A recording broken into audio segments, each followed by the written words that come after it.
जगतसिंहपुर जिला वकिल संघर 50 वर्ष पूर्ति अवसर में 2 दिन धरी चली सुवर्ण जयंती समारोह उद्यापित हो जाइछि।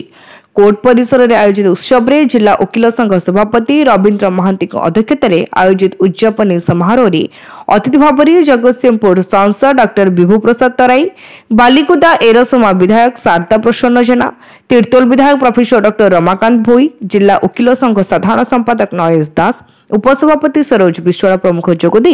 न्यायालय पक्षर किपर साधारण लोक न्याय मिले से संपर्क में आलोचना करते।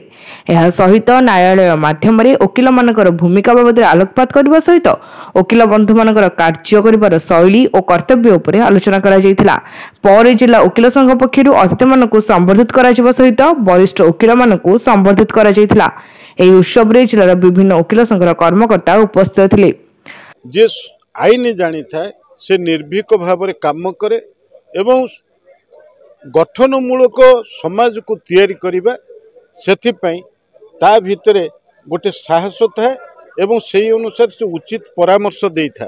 तेणु आज दीर्घ 50 वर्ष धरी जगतसिंहपुर ठारे जो बार एसोसिएशन प्रतिष्ठा होता विभिन्न कोर्ट कचेरी जो वकिल बंधु माने आम अंचल सेवा जोगे आसी आज ये 50 वर्ष पूर्ति पालन कला बेले ये जो सुवर्ण जयंती उद्यापनी उत्सव से उत्सव रे आज दलीय चिंता ऊर्ध्वर रही समस्ते गोटे वृत्ति सांगे थिबा कारणरू तांको भीतर जो भाईचारा अच्छी एकता अच्छी से आधार रे उत्सव आज आयोजित होती पालन होती। जगतसिंहपुर रीता साहू को रिपोर्ट तीर्थक्षेत्र लाइव।